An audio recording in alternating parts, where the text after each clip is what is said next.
সংখ্যালঘুর উন্নয়নের কথা বলে, পশ্চিমবঙ্গের সমস্ত সংখ্যালঘুদের চোখের জল মুছিয়েছে, মাদ্রাসা শিক্ষার সম্পূর্ণ পরিবর্তন করে দিয়েছে।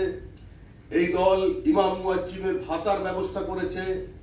এই দল ওবিসিদের চাকরির ব্যবস্থা করে কোটায় সংখ্যালঘুদের ঢুকিয়ে, মানে বুদ্ধদেব ভট্টাচার্যের দেখানো পথে হেঁটে সংখ্যালঘুদের রিজার্ভেশন দিয়েছে। কিন্তু আজকে কেন হঠাৎ 2016 সালে 57 জন সংখ্যালঘু প্রার্থী ছিলেন, আজকে সেই সংখ্যালঘু প্রার্থী কমে 42-এ এসে পৌঁছে গেছে। যে কোনো রাজনৈতিক দল কাকে প্রার্থী করবেন, কাকে প্রার্থী করবেন না, সেটা সম্পূর্ণই সেই দলের ব্যাপার। কোন রাজনৈতিক দলের প্রার্থী তালিকা সে সম্পূর্ণ তৈরি করে। প্রার্থীর যদি বিরোধিতা করতে হয়, প্রার্থীর যদি সমালোচনা করতে হয়, তা করতে হবে নির্বাচনী কেন্দ্রে সেই প্রার্থীর। এই সমালোচনার জায়গা এটা নয়। কিন্তু যারা বিভিন্ন সময় বলছেন বিজেপি বাইরে থেকে গুন্ডা নিয়ে আসছে, যারা বিভিন্ন সময় বিজেপির দল ভাঙানো খেলেন নামানোর জন্য বিজেপি বিরুদ্ধাচরণ করছেন, আজকে পাণ্ডবেশ্বরের প্রার্থী হয়েছেন। কারণ আপনারা জানেন জিতেন প্রসাদ তিওয়ারি এবং তার মেয়র ছিলেন, পাণ্ডবেশ্বরের বিধায়ক ছিলেন। তিনি তৃণমূল কংগ্রেস ত্যাগ করে ভারতীয় জনতা পার্টিতে যোগদান করেছেন। পাণ্ডবেশ্বরে যে নরেন্দ্রনাথ চক্রবর্তীকে প্রার্থী করা হয়েছে, মাত্র 2 বছর আগেই তিনি এয়ারপোর্টে ধরা পড়েছিলেন লাইসেন্স ছাড়া আগ্নেয়াস্ত্র নিয়ে। সিআইএসএফ এর হাতে তিনি গ্রেপ্তার হন। আজকে এই দল তাকে এখানে প্রার্থী করেছে। বিভিন্ন জায়গায় মুর্শিদাবাদ জেলার লাভপুর, হাসান, নলহাটিতে প্রার্থী দেখে সাধারণ মানুষ বুঝতে পারছেন যে এই মুহূর্তে এই দল নিজেদের কোথায় নিয়ে চলে যেতে চাইছে। পশ্চিমবঙ্গের রাজনীতিতে বারবার খুন, গুন্ডদখল, লুট, সংঘর্ষ, রক্তক্ষরণ এই সংস্কৃতির মধ্যেই আছে। এর বাইরে থেকে খুব একটা আমরা বেরিয়ে আসতে পারিনি। আর আজকে যে 10টির বেশি মামলা উইথড্র করবার জন্য নন্দীগ্রামের ক্ষেত্রে রাজ্য সরকারের যে সুপারিশ ছিল এবং তাকে কেন্দ্র করে 2টি পাবলিক ইন্টারেস্ট লিটিগেশনের মামলার শুনানিতে হাইকোর্ট অবজারভেশনে বলে দিয়েছেন যে তারা স্টে অর্ডার দিয়েছেন, মানে এটা প্রত্যাহার করা যাবে না। অর্থাৎ তৃণমূল কংগ্রেস যখন রাজনৈতিক লড়াইয়ে পরাজিত, তৃণমূল কংগ্রেসের কাছে নতুন কোনো পলিটিক্যাল এজেন্ডা নেই, তৃণমূল কংগ্রেসের উন্নয়নের ফাঁকা স্লোগান যখন মানুষ বিভ্রান্তির শিকার হয়ে যাবার পরও বুঝতে পেরেছেন তৃণমূল কংগ্রেস নতুন করে আর মানুষকে কোনো উন্নয়নের রাস্তা দেখাতে পারছেন না, রাজনীতির কোনো দিশা দেখাতে পারছেন না, অন্ধ কেন্দ্র বিরোধিতার মধ্যে দিয়ে, ভুয়ো অর্থনৈতিক ঘোষণার মধ্যে দিয়ে যখন পশ্চিমবঙ্গের অর্থনৈতিক ব্যবস্থাটাকে সম্পূর্ণ তলানিতে নিয়ে গেছেন, রাজ্য যখন 5 লক্ষ কোটি টাকার ঋণ জালে জর্জরিত হয়ে গেছে, যখন এ রাজ্যে ফ্লাইট অফ ক্যাপিটাল অব্যাহত, এ রাজ্যে শিল্পের বান্ধত্ব দেখা দিয়েছে, যখন বিভিন্ন কর্মসংস্থানের ক্ষেত্র সংকুচিত হয়েছে, সরকারের 5 লক্ষ শূন্য পদে নিয়োগকে শেষ করা যায়নি, যখন কন্ট্রাকচুয়াল লেভেলের মধ্যে দিয়ে বা বিভিন্ন সময় কন্ট্রাকচুয়াল সার্ভিসের মধ্যে দিয়ে শিক্ষা থেকে স্বাস্থ্য সমস্ত জায়গায় আজকে এই সরকার শুধুমাত্র গণতন্ত্রকে প্রতিষ্ঠা করেছে, ঠিক সেই সময় দাঁড়িয়ে এই সরকার মানুষের কাছে মানুষকে ভীত সন্ত্রস্ত করে যাওয়ার জন্য রাজনীতি চালাচ্ছেন, আক্রমণ করছেন। দল কাকে প্রার্থী করবে, দল 6 জন মন্ত্রীকে বাদ দেবে কি 60 জন নতুন মুখ নিয়ে আসবে, এটা নিয়ে বিতর্ক যারা করছেন আমার মনে হয় ঠিক করছেন। এটা সম্পূর্ণ সেই দলের ব্যাপার। দল কাকে প্রার্থী করবে তৃণমূল কংগ্রেসের নিজস্ব ব্যাপারে নিয়ে বলার কারোর কোনো অধিকার নেই। কিন্তু বিষয়টা যখন পাবলিক ডোমেনে, যখন বলা হচ্ছে আবার বিধান পরিষদ তৈরি করব, আমরা বিজেপির পক্ষ থেকে খালি স্মরণ করিয়ে দিতে চাই পরিষদীয় সচিব বলে এখানে একটি পদ ঘোষণা করা হয়েছিল। একটু বিভিন্ন মানুষরা লাল নীল বাতির গাড়ি চেপে রাস্তায় নেমে পড়েছিলেন পরিষদীয় সচিব। তাদের ক্ষেত্র কি, তারা কি করবেন, তাদের এখতিয়ার কত, এ নিয়ে অনেক বিতর্ক হয়েছিল। সংবাদ মাধ্যমে আপনারা অনেক বিতর্ক তৈরি করেছেন, টক শো করেছেন, বিভিন্ন জায়গায় পোস্ট এডিটোরিয়াল লেখা হয়েছিল, বিভিন্ন সংবাদ মাধ্যমে দিনের পর দিন প্রকাশিত হয়েছিল। কিন্তু হাইকোর্টের হস্তক্ষেপে এই পরিষদীয় সচিবের পদ সরকার বাতিল করতে বা মেনে নিতে বাধ্য হয়েছিল। আজকে আবার সেই পুরো কল নিয়ে আসা হয়েছে কিছু মানুষের সামনে, প্রবীণ মানুষের সামনে। আজকে আবার তারা বলছেন কি এখানে বিধান পরিষদ তৈরি করবে। যে বিধান পরিষদ দীর্ঘদিন উঠে গিয়েছিল সেটা থাকার প্রয়োজনীয়তা আছে কি প্রয়োজনীয়তা নেই এ নিয়ে বিতর্ক চলতে পারে, এ নিয়ে প্রত্যেক দল তার মতামত দিতে পারে, কিন্তু নির্বাচনের আগে নিজেদের দলীয় প্রার্থী তালিকা ঘোষণার সঙ্গে সঙ্গে বিধান পরিষদ গঠন করব এই কথা বলে রাজ্যবাসীকে আশ্বস্ত করা হলো না, কিছু ওই নাম কাঁচি হয়ে যাওয়া তালিকা থেকে যারা নাম কাঁচি হয়েছে তাদের আশ্বস্ত করা গেল। এ নিয়ে পশ্চিমবঙ্গের রাজনীতি সচেতন মানুষ বিশ্বাস করবে। আমরা খুশি মুখ্যমন্ত্রী মমতা বন্দ্যোপাধ্যায় চ্যালেঞ্জ ছুড়ে দিয়েছেন এবং চ্যালেঞ্জ নিজে গ্রহণ করেছেন। তিনি নন্দীগ্রাম কেন্দ্র থেকে প্রতিদ্বন্দ্বিতা করছেন এবং যার বিরুদ্ধে চ্যালেঞ্জ ছুড়ে দিয়ে, যে পরিবারের বিরুদ্ধে চ্যালেঞ্জ ছুড়ে দিয়ে তিনি নন্দীগ্রামে প্রতিদ্বন্দ্বিতা করবেন বলেছিলেন, তিনিও তার দিকে চ্যালেঞ্জ ছুড়ে দিয়েছেন। আমরা অধীর আগ্রহে অপেক্ষা করব ফলাফলের জন্য। তবে নিশ্চিত যে পরিবর্তন যখন আসে, সারা রাজ্যে বিজেপির বিভিন্ন মিটিং মিছিল জনসভায় যে স্বতঃস্ফূর্ত জনজোয়ার দেখা যাচ্ছে, মানুষের যে স্বতঃস্ফূর্ত উপস্থিতি দেখা যাচ্ছে, এবং আগামী 7 তারিখে প্রধানমন্ত্রী যে জনতার সমাবেশে ভাষণ রাখবেন, তিনি যে এজেন্ডা তৈরি করবেন, তাকে ঘিরে হয়তো রাজনীতি আবর্তিত হবে, কিন্তু অধীর আগ্রহে এই লড়াইয়ের দিকে চেয়ে থাকবেন। আমরা বিশ্বাস করি যখন পরিবর্তনের সূচনা হয় তখন কিন্তু আর মুখ্যমন্ত্রী, উপমুখ্যমন্ত্রী কিংবা ক্যাবিনেট রাজ্যমন্ত্রীকে কোনো ফারাক করা হয় না। পরিবর্তন যখন হয় বা সার্বিক পরিবর্তন যখন আসে, সেই পরিবর্তনের ঝড়ে কিন্তু অনেকেই উড়ে যান, উড়ে গিয়েছিলেন বুদ্ধদেব ভট্টাচার্য। আমরা সেই দিনের জন্য অপেক্ষা করছি এবং আমরা বিশ্বাস করি প্রার্থী তালিকা নিয়ে কোনো সমালোচনা নয়, আমরা আমাদের কতগুলো রাজনৈতিক প্রশ্ন তুললাম। ভারতীয় জনতা পার্টি 200-র বেশি আসন নিয়ে আগামী বিধানসভা নির্বাচনে আমরা সরকার গঠন করব। 7 তারিখের ব্রিগেড একটি ভিন্ন কারণে ঐতিহাসিক ব্রিগেড হতে চলেছে। 7 তারিখের ব্রিগেডে যেরকম কিছু মানুষের উজ্জ্বল উপস্থিতি নিয়ে সংবাদ মাধ্যমে চর্চা শুরু হয়ে গেছে, বিভিন্নভাবে দেখাচ্ছেন, কিন্তু আমরা বিশ্বাস করি আলিপুরদুয়ারের প্রত্যন্ত গ্রাম থেকে যে মানুষটি প্রায় 4 দিন কষ্ট করে ব্রিগেডে এসে পৌঁছবেন, কিংবা আমাদের গোসাবা ক্যানিং পেরিয়ে সুন্দরবনের প্রত্যন্ত দ্বীপ 5টা নদী পেরিয়ে যে মানুষটি ব্রিগেডে এসে উপস্থিত হবেন, তার উপস্থিতি অনেক বেশি উজ্জ্বল থাকবে।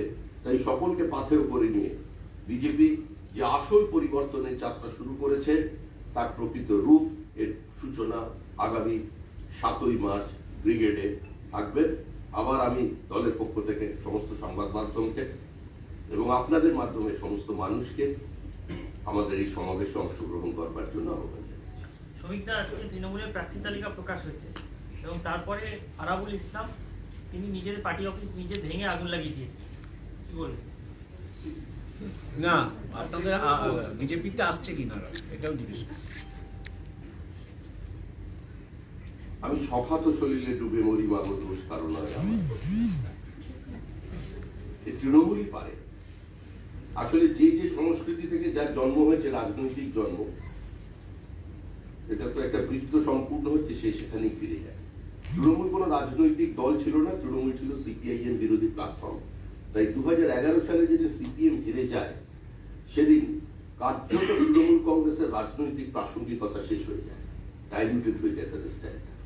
এবার এই 10 বছর দীর্ঘ সময় তারা পথ অতিক্রম করেছে, করে যেখান থেকে শুরু করেছিল শূন্য, তখন ওখানে তৃণমূলের অফিসে, কংগ্রেসের অফিসে, বিজেপির অফিসে আগুন লাগতো, এখন ঘুরে এসে নিজেরাই নিজেদের অফিস চালিয়ে। শ্রমিকদা, মুখ্যমন্ত্রী প্রার্থী তালিকা ঘোষণা করে বললেন যে আমি নন্দীগ্রাম থেকে দাঁড়াচ্ছি, বিশ্বাস রাখুন, আস্থা রাখুন, শান্তি সম্প্রীতি একমাত্র তৃণমূল কংগ্রেসই পারে আনতে। বাংলা সুরক্ষিত, মা বোনেরা সুরক্ষা আনতে পারে, শুধু তৃণমূলই সুরক্ষা আনতে পারে, কি বলবেন?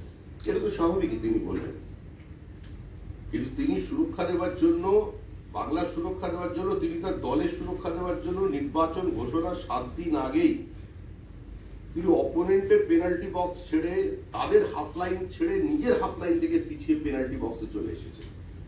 এখন যে ক্লাবে এখন ক্রিশ্চিয়ানো রোনাল্ডো খেলছেন, হঠাৎ সেই ক্লাব যদি জানতে পারে যে রোনাল্ডো কালকে সম্পূর্ণ নিজের পেনাল্টি বক্সে দাঁড়িয়ে থাকবেন, তাহলে সেই টিম ম্যানেজমেন্ট কোথায় যাবে, সেই প্লেয়ারদের মনোবল কোথায় থাকবে, আর তার যে অনুগামী, তার যে দর্শক বিভিন্ন গ্যালারি মানে উন্মাদনায় ভরে দেবেন, তারা কি করবে, এটাও মানুষ বুঝতে পারছে। দাদা, নন্দীগ্রামের নির্বাচন কতটা চ্যালেঞ্জপূর্ণ বিজেপির কাছে? চ্যালেঞ্জ মুখ্যমন্ত্রী শুনেছে, নন্দীগ্রামের ঘোষণা স্বয়ং মুখ্যমন্ত্রী। নন্দীগ্রামে যার বিরুদ্ধে তিনি চ্যালেঞ্জ ছুড়েছেন তিনি তার পুত্র সম। নন্দীগ্রাম আন্দোলন এর নাম আর তার নাম কার্যত সিনোনিমাস। যিনি দীর্ঘদিন ওখানে আন্দোলন করেছেন এবং ওই আন্দোলনের মধ্যে দিয়ে যার চূড়ান্ত রাজনৈতিক উত্থান সম্ভব হয়েছে, যার বিরুদ্ধে চ্যালেঞ্জ ছুড়েছেন তিনি ওই দলের ক্যাবিনেট মন্ত্রী ছিলেন, অনেক দায়িত্বপূর্ণ পদে ছিলেন। তাই তার বিরুদ্ধে তিনি চ্যালেঞ্জ ছুড়েছেন এবং যার বিরুদ্ধে ছুড়েছেন তিনি বলেছেন আমি চ্যালেঞ্জ অ্যাকসেপ্ট করছি, আমাকে যদি দল প্রার্থী করে তাহলে 50,000 ভোটে জিতবো, হারাবো, আর যদি অন্য কাউকে প্রার্থী করেন তাহলেও আমি সেখানে থেকে 50,000 ভোটে মুখ্যমন্ত্রীকে হারিয়ে দেবো। এবার অপেক্ষা। চলে যাওয়াটাকে কিভাবে দেখছেন ভবানীপুর থেকে নন্দীগ্রাম? আমরা প্রথমেই বলেছিলাম ভবানীপুর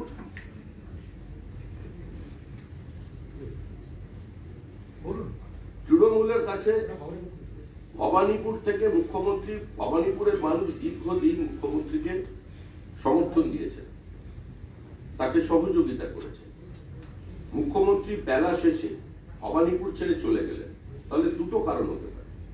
তার প্রথম কারণ হচ্ছে ভবানীপুর আসনটি অনিশ্চিত আসন ছিল। ভবানীপুর কলকাতার অন্যতম প্রাণকেন্দ্র। প্রাচীন কলকাতা বলতে যেটা বোঝায় কাশীপুর থেকে ভবানীপুর, তার মধ্যেও ভবানীপুর একটু আধুনিক।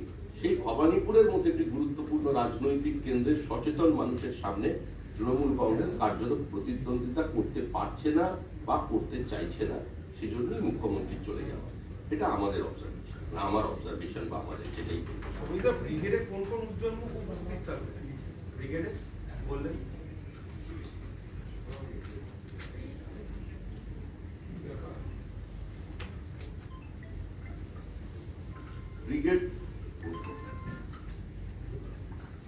ব্রিগেডে আমি তো বললাম ব্রিগেডে পশ্চিমবঙ্গের সমস্ত বুথের অংশগ্রহণ থাকবে। ক্ষেত মজুর, কর্মহীন শ্রমিক, টেটের জন্য দীর্ঘদিন বসে থাকা, নিজের জীবনের 5-7 বছর শেষ করে ফেলে দেওয়ার চাকরির পরীক্ষার্থী, বেকার যুবক, সরকারি কর্মচারী থেকে শুরু করে খেলোয়াড়, অভিনেতা, আপনারা যেগুলো চান আর কি, গায়ক, কবি, সবাই মানে সামগ্রিক একটা সমাজের উপস্থাপনা। অভিনেতা কারা কারা থাকবে? অনেকগুলো নাম ঘুরছে, থাকবে অভিনেতা কারা কারা থাকবে? অনেকগুলো নাম বলেন না, একটু অন্য ধরনের হবে। অন্য ধরনের হবে। অন্য ধরনের মানে তো পুরো মানে অন্য ধরনের মানে তো তৃণমূল কংগ্রেসের মঞ্চটাও তো অন্য ধরনের। এই যে আমাদের হারানোর জন্য 9টা দলের ব্রিগেড হয়েছিল, মুখ্যমন্ত্রী ছিলেন 9 দলের সামনে, সেটা তো অন্য ধরনের ছিল, এটাও একটু অন্য ধরনের। অভিনয় যে ভালো অভিনয় করে পৌঁছতে পারবেন মঞ্চে। সমিতা, মিঠুন চক্রবর্তী থাকতে পারে বলে একটা জল্পনা ছড়িয়েছে, এরকম কোনো সত্যতা আছে? থাকতে পারে মিঠুন চক্রবর্তী? দেখুন, যার যত বেশি ফ্যান তারা তাকে সবসময় দেখতে চায়, তাকে রূপলি পর্দায় দেখতে চায়, এখন জীবন্ত দেখতে চায়, একুশ তো থাকবে। তুমি যখন দেখতে চাইছো হয়তো তোমার দেখতে পাবে, এরকম কি করে বলবো। সমিতা, তৃণমূলের প্রার্থী তালিকায় 79 জন এসসি আর 17 জন এসটি, 50 জন মহিলা, 42 জন সংখ্যালঘু, কি বলবেন? 79 জন এসসি আর 17 জন এসটি প্রার্থী, 50 জন মহিলা, 42 জন সংখ্যালঘু, কি বলবেন? সংখ্যালঘু কমে গেছে, 57 ছিল 42 চলে এসেছে। হ্যাঁ, কিন্তু এসসিটা অনেক বেড়েছে, 79 জন হয়েছে। ওরা মনে করেছেন ওদের প্রার্থী তালিকা নিয়ে আমাদের কিছু বলার নেই, যেহেতু প্রতিদিন আমাদের সম্পর্কে বলছেন যে আমরা সংখ্যালঘু বিরোধী, মুসলমানদের খুন করার কাজ, আগুন লাগানো কাজ, হ্যাঁ, দাঙ্গা লাগানো কাজ, এইসব প্রতিদিন বক্তৃতা করছেন বলেই তার প্রেক্ষিতেই আমরা এইসব উচ্চারণ করলাম। মানে তার প্রার্থী, তিনি কাকে প্রার্থী দেবেন, তার প্রার্থী সোনালী গুহ অনেক কাঁদছেন, সঙ্গে ফোন করে বিভিন্ন জায়গা থেকে টুইট করছে সোনালী গুহ, নান্টু পাল, এরা বিধ্বস্ত। এটা হতেও পারে, তো আমার দলও হতে পারে। একজন আশা করেছিলেন, ভেবেছিলেন প্রার্থী হবে, তারপর তাকে প্রার্থী করা হলো না। মানুষ তো তার আবেগে লাগতো, শেষ লস হলো, কান্নাকাটি করতে পারে, সেটা সম্পূর্ণ এদের মমতা বন্দ্যোপাধ্যায় তো বলেছেন যারা টিকিট পেলেন না তাদেরকে বিধান পরিষদে নিয়ে আসবে। আরে পরিষদীয় সচিব তো করেছিলেন, ভুলে গেলেন আপনারা? লাল নীল বাতির খেলা দেখলেন না? আবার করবেন, উনি কথা দিয়েছেন। হাইকোর্ট তো আটকে দিল। লাল নীল সবুজের যে মেলা বসেছিল তখন পরিষদীয় সচিবের নামে, হাইকোর্টই তো সেটা বন্ধ করলো। কোর্টের ইন্টারভেনশন। সরকারের প্রত্যেকটা পদক্ষেপ, প্রত্যেকটা সিদ্ধান্ত, সে স্কুল শিক্ষকের চাকরি হোক, গ্রুপ ডি হোক, বা এ ধরনের কোনো সিদ্ধান্ত, সবসময় তো বিষয়টা কোর্টের কাছে চলে গেছে। এই যে আজকেও আবার হলো, আজকেও নন্দীগ্রামের মামলা প্রত্যাহার করা নিয়ে হাইকোর্ট তার অবজারভেশন দিয়ে দিল। অ্যাকচুয়ালি এদের এটা যেটা করতে পারতেন তারা, যে 5 বছর আগে থেকে একটা অন্য মন্ত্রক তৈরি করতে পারে, বিচার বিভাগীয় মন্ত্রক। তাদের কাজ হচ্ছে ওই হাইকোর্টের সামনে ওখানে একটা অফিস করে দেখাশোনার ব্যবস্থা করা। সেটা করেনি বলেন। আপনাদের প্রার্থী তালিকা কবে দেরি হচ্ছে? ঠিক সময়। ঠিক সময়টা কখন? ঠিক সময় সব যখন দল তো বের করে দিল। সব দল প্রার্থী তালিকা আমরা কখন, এটা তো স্ট্র্যাটেজি, এটা তো হরিনাম সংকীর্তনের দল নয়। কোনো বিতর্ক হচ্ছে নাকি? কোনো বিতর্ক হবে না। আমরা ঠিক সময় আমরা সুবিধা টলিউডের একঝাঁক তারকা আজকে প্রার্থী হয়েছেন, যারা সদ্য তৃণমূলে জয়েন করেছেন তারাই আবার আজকে প্রার্থী হয়েছে। হতেই পারে। টলিউডের যারা তালিকা, তাদের তো রাজনৈতিক মতামত আছে, তাদের বক্তব্য আছে, তাদের উজ্জ্বল উপস্থিতি আছে, তাদের 10 বছরের উন্নয়নের স্পর্শ আছে। তারা এসেছেন, তারা মনে করেছেন আরো উন্নয়ন হবে, দলে হ্যাট্রিক করবে তৃণমূল কংগ্রেস, তারা এসেছেন। তৃণমূল থেকে যারা টিকিট পাননি তাদের জন্যই কি অপেক্ষা করার জন্য কি প্রার্থী তালিকা দেরিতে প্রকাশ করছেন বা এরকম কোনো ব্যাপার? আমাদের প্রার্থী তালিকা প্রস্তুত, প্রার্থী তালিকার কাজ 99% শেষ হয়ে গেছে, কিন্তু আমাদের একটা নির্দিষ্ট পদ্ধতি আছে। কিছু বিশেষ মানুষের উপস্থিতি, সংসদীয় বোর্ডের উপস্থিতির প্রয়োজন আছে। আমাদের প্রতিবারই একটু দেরিতে হয়, আমরা দেরিতে শুরু করি। সারা দেশের চিত্র দেখবেন, কংগ্রেসের পরে আমাদের প্রার্থী তালিকা বেরোয়। এরকম নয় যে ওদের দলের লোকে টিকিট দেবো। যারা যারা আসার তারা এসে গেছে, আরো অনেকে ওয়েটিং এ আছে। আবার অনেকে আসছেন যারা নির্বাচনে প্রতিদ্বন্দ্বিতা করবেন না বা পার্টি তাদের করাবে না, তাদের বলে দেওয়া হয়েছে। সেটা অপেক্ষা করে দেখুন। এরকম নয় যে আমাদের বসে আছে। এতটা দুর্বল কি দল? যোগাযোগ করছেন, যারা বাদ পড়েছেন তারা কি কেউ যোগাযোগ করছেন? যারা এই মুহূর্তে এই তালিকায় নাম আছে তাদের মধ্যে যোগাযোগ করছেন, এরকম নাম। আজকে যে তৃণমূলের, এটা আমি যখন বললাম দায়িত্ব নিয়ে বলছি, যারা এই তালিকায় যাদের নাম আছে তাদের মধ্যেও কয়েকজন যোগাযোগ করেছেন। সবিতা, আজকে যে প্রার্থী তালিকা তৃণমূলের ঘোষণা করা হয়েছে, 5 জন মন্ত্রী তারা বাদ পড়েছেন। তার মধ্যে হেভিওয়েট মন্ত্রী অমিত মিত্রর মতো মন্ত্রী তারা এবারে তাদের টিকিট দেয়নি। কি বলবেন এই বিষয়টা? দেখুন, তৃণমূল কংগ্রেসের সর্বোচ্চ নেত্রী শ্রীমতী মমতা বন্দ্যোপাধ্যায় লড়াইয়ের ময়দান থেকে, তিনি তো কোনো প্যারাসুটে করে নেমে আসেননি।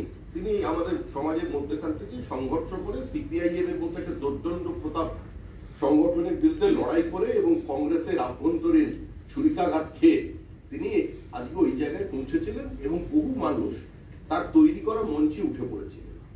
তখন তার জায়গায় যাকে মনে হয়েছিল তিনি নিয়েছেন। যাদের যাদের উঁচু মঞ্চ দিয়েছিলেন তারা ততটাই নিচুতে মোটামুটি দলটাকে এবং তাকে ফেলে দিয়েছিলেন। এটা আমরা বিরোধী হিসেবে বলতে পারি। কিন্তু দলে কাকে তিনি রাখবেন, কাকে প্রার্থী করবেন কি কাকে করবেন না, এটা আমরা কোনো সময় এটা নিয়ে মন্তব্য করা কোনো, আমার মনে হয় কোনো নৈতিক অধিকার কোনো রাজনৈতিক দলের নেই। যেহেতু আপনি অর্থমন্ত্রীর নামটা করলেন, সেটা আমরা এটুকুনি বলতে পারি যে কঠিন পরিস্থিতির সম্মুখীন আমাদের নেত্রী শ্রীমতী মমতা বন্দ্যোপাধ্যায় বাংলার মুখ্যমন্ত্রী হয়েছেন, তার অন্যতম তার জন্য যিনি ভাগিদার তার নাম হচ্ছে অমিত মিত্র। প্রায় 30 জনের কাছাকাছি যারা পুরনো তৃণমূল দল করতে ছিলেন বা যারা মন্ত্রী ছিলেন, প্রায় 28 থেকে 30 জনের মতো, এরা অনেকেই কার্যের টিকিট পাননি বলে। এদের জন্য কি হাত বাড়িয়ে দেবেন আপনারা? আপনারা বলেছেন আপনাদের দরজা খোলা। আমরা তো বলেছি নেতা যদি নীতি ভুলে আসে, কেউ যদি প্রায়শ্চিত্ত করতে আসে, কেউ যদি দলের সঙ্গে সম্পৃক্ত হয়ে কাজ করতে আসে, কেউ যদি নরেন্দ্র মোদীর নেতৃত্বে সারা ভারতবর্ষে যে উন্নয়নের যোগ্য চলছে তাতে সামিল হতে আসে, সোনার বাংলা গড়তে আসে, তাকে দলে স্বাগত। কিন্তু এখানে এসে দল যেভাবে চাইবে সেভাবেই চলতে হবে। আর তোমার এত কষ্ট কেন বলো তো? 28 জন কান্নাকাটি করছে, এই যে মানুষগুলো কাঁদছে না, তোমরা জোর করে করে তাকে কান্নাকাটির কথা বলছো। এতদিন ছিল 10 বছর তো ভালোই ছিল, এখন কেন হবে? মুখ্যমন্ত্রী বলেছেন খেলা হবে, দেখা হবে, জেতা হবে, কি বলবেন? ভোটের পরে দেখা হবে। সৌমিত্র বন্দ্যোপাধ্যায় আজকে বলেছেন যে বিগত যে কটা নির্বাচন হয়েছে সেই নির্বাচনের থেকে আগামী নির্বাচনটা ওনার কাছে লড়াটা অনেক বেশি সহজ, কি বলবেন? অন্যান্য নির্বাচনগুলো বিগতকালীন নির্বাচনগুলো অনেক বেশি কঠিন ছিল, আগামী নির্বাচনটা অনেক বেশি সহজ ওনার কাছে, ওনার জেতার পথ। না এক্স্যাক্টলি তা বলেনি, বলেছে এটা হচ্ছে স্মাইলি নির্বাচন। স্মাইলি হ্যাঁ, স্মাইলি খুব সফট, এটা উনি বলেছেন, কি বলবেন? সবসময় স্মাইলি থাকে, একটু চোখের জল হালকা থাকলেও কিন্তু স্মাইলি থাকে। জীবনে যখন শেষ ইনিংস করে মানুষ খেলে, মানে লড়াই, সচিনকে আমরা খেলতে দেখেছি, অনিল কুম্বলেকে মাঠ থেকে বেরিয়ে যেতে দেখেছি, মানুষের পিঠের উপর চেপে কি সুন্দরভাবে তাকে নিয়ে গেছে। মানে চোখের নিচে থমকে আছে অনেকখানি চোখের জল, চোখের উপর রঙ্গ, কত হালকা হাসির কথা বলে, এরকম স্মাইল। সমিতা, আজকে ইলেকশন ম্যানেজমেন্ট কমিটির মিটিং আছে, এইটার সঙ্গে কি প্রার্থী বাছাই? না না, কোথাও কোনো সম্পর্ক নেই। এটা হচ্ছে মোটামুটি ইলেকশনের সময় কিভাবে পোস্টার মারা হবে, কোথায় কোথায় ডেস্ক ব্যানার লাগবে, কার কত কাঁধে করে মাস বইতে পারবে, কে কত মার খেতে পারবে, তার সমিতা, এই যে আপনাদের প্রার্থী বাছাই করে বা তালিকা প্রকাশ করতে যে সময়টা দেরি হচ্ছে, তাতে কি প্রচারের সময়টা কমে যাচ্ছে না প্রত্যেকটা দফায়? আমাদের দল 365 দিন রাজনীতি করে। আমাদের দলের রাজনীতির কারণে তৃণমূল কংগ্রেসকে প্রতিদিন সকাল 11টায় প্রেস কনফারেন্স করতে হয়। আমাদের রাজনীতির কারণে মুখ্যমন্ত্রীকে এই প্রান্ত থেকে ও প্রান্তে ছুটে বেড়াতে হয়। আমাদের রাজনীতির কারণেই দেখতে পেয়েছো 50 বার মিলে খালি প্রধানমন্ত্রী আর স্বরাষ্ট্রমন্ত্রী 50 বার আসছিলেন করে জেপি নাড্ডা। আমাদের কাজের কোনো শেষ নেই। আমাদের মোটামুটি প্রত্যেকটা কর্মীর 5-10 কেজি করে ওজন কমে গেছে। এই গত 1 বছরের যাবৎ ধারাবাহিক পরিশ্রম এখানে চলেছে। আমাদের তো 365 দিনের কাজ, প্রার্থী কি হবেন শুধু নিমিত্ত মাত্র। লক্ষ্য হচ্ছে একটাই, সবাই দেখছেন এই মুহূর্তে ভারতবর্ষের যে পলিটিক্যাল আইকন, যিনি একটা প্যারাডাইম শিফট করে দিয়েছেন, সেই নরেন্দ্র মোদী প্রার্থী উপলক্ষ মাত্র, দলের প্রতীক বিদ্যমান। দল 365 দিন কাজের মধ্যে আছে, 24x7। তোমাদের যেরকম লেখা হয় চ্যানেলের আগে, আমরাও ঠিক এভাবে প্রস্তুত। কেন 24x7? কারণ গভীর রাতে আমাদের আবার যখন আমরা বিশ্রাম নিই, তখন আমাদের বাড়ির গ্রামে গঞ্জে টালির চালে বড় বড় ইট পড়ে, তাহলে রাত্রিবেলা পুলিশ তুলে নিয়ে গিয়ে গাঁজা কেস দেয়। সেই জন্য আমাদের 24 ঘন্টা সক্রিয় থাকতে হয়। নির্বাচনের মুখে রাজ্যের মুখ্য সচিব ছুটি চলে গেছে, এটা নিয়ে কি বলবেন? উনি সূচনা করেছেন সরকারও ছুটিতে চলে যাবে, সেই জন্য মুখ্য সচিবও ছুটিতে চলে গেছে, পথ দেখিয়েছেন মহাজনগত সুপন্থা। মুখ্যমন্ত্রী বলছেন যে বিনা পয়সায় চাল দিচ্ছে বাংলা, গ্যাসের দাম 900 টাকা হয়েছে, সিলিন্ডার র্যালি করতে পথে নামছে। যেমন না, হঠাৎ কমে গেলে কি করবে? বলুন জিএসটি তে ঢুকিয়ে দিতে, পেট্রোল ডিজেল পেট্রোলিয়াম প্রোডাক্ট থেকে জিএসটি তে আনতে, সোনা জিএসটি তে আনতে। কেন্দ্র সরকার তো চায়, কিন্তু জিএসটি তে সরকারেরও 1 ভোট, মানে নরেন্দ্র মোদীরও 1 ভোট, মমতা বন্দ্যোপাধ্যায়েরও 1 ভোট, তারা সহমত হলেই হয়ে যাবে। আর না হলে তিনি যেটা পান সেটা উইথড্র করুন কিছুদিনের জন্য, ভোটের মধ্যে মানুষ একটু আনন্দে থাকুক, কম পয়সায় পেট্রোল ডিজেল পাবে, রান্নার গ্যাস পাবে, তার যে শেয়ারটা আছে ওটা তিনি উইথড্র করুন। সেন্ট্রাল ফোর্স, কেন্দ্র ফোর্স ভালোভাবে কাজ করুক, এটাই আমি চাই, কিন্তু দিল্লি থেকে যেন নিয়ন্ত্রণ না করা হয়। বিজেপি যা বলছে, বিজেপি পার্টি অফিস থেকে যা বলছে, কমিশন তাই কাজ করছে। মোটামুটি রাজ্য নির্বাচন কমিশনের আচরণ আমরা দেখেছি, গত পঞ্চায়েত নির্বাচন দেখেছি। রাজ্য নির্বাচন কমিশন কিভাবে আমাদের লিখে তোমাদের স্টেটমেন্ট করে যাওয়ার পরেও গভীর রাতে কোনো অজ্ঞাত কারণে তার বাড়ির বৈঠকখানায় 2-3 জনের সঙ্গে একটি বিশেষ ধরনের বৈঠক করবার পর সকালে কি করেছিলেন মানুষের জানা। যেভাবে রাজ্য নির্বাচন কমিশন চলেছে, ওভাবে তো কেন্দ্রীয় নির্বাচন কমিশন চলছে না, ওরা ওই রকম চালাতে চাইছে, সেটা তো নির্বাচন কমিশনের ব্যাপার। চলো শেষ।